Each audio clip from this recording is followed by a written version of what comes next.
ভগবানের মস্তকটা বিক্রি হয়েছে কার কাছে? ভগবানের মস্তকটা বিক্রি হয়েছে কার কাছে? চূড়ার কাছে।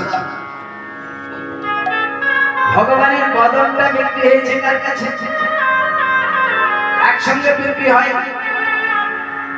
বদনটা কার কাছে বিক্রি হয়েছে? বাসির কাছে। ভগবানের বক্ষটা বিক্রি হয়েছে কার কাছে? ভৃগু মুনির কাছে। ভগবানের জঙ্ঘা দুটো বিক্রি হয়েছে কার কাছে? প্রহ্লাদের পিতা হিরণ্যকশিপুর কাছে। ভগবানের চরণ দুটো বিক্রি হয়েছে কার কাছে? শ্রীমতী রাধারানীর কাছে। দেহি পদপল্লব মুদা রাধারানীর কাছে। কিন্তু একটা প্লট অনেকদিন যাবত বিক্রি হয়নি। একটা প্লট ভগবানের ফাঁকা থেকে গেছে, ওই প্লটটা বিক্রি হয়নি।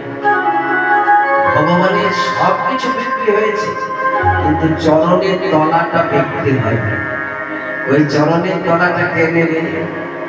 জড়াবেদ বলছে আমি ত্রেতা যুগ থেকে বুক করে রেখেছি। ওই চরণের তলাটা আমার। কি করে তুমি বুক করলে? জড়াবেদ কি করে বুক করলো ত্রেতা যুগ থেকে? বালিকে রামচন্দ্র ত্রেতা যুগে অন্যায় ভাবে বধ করেছিল।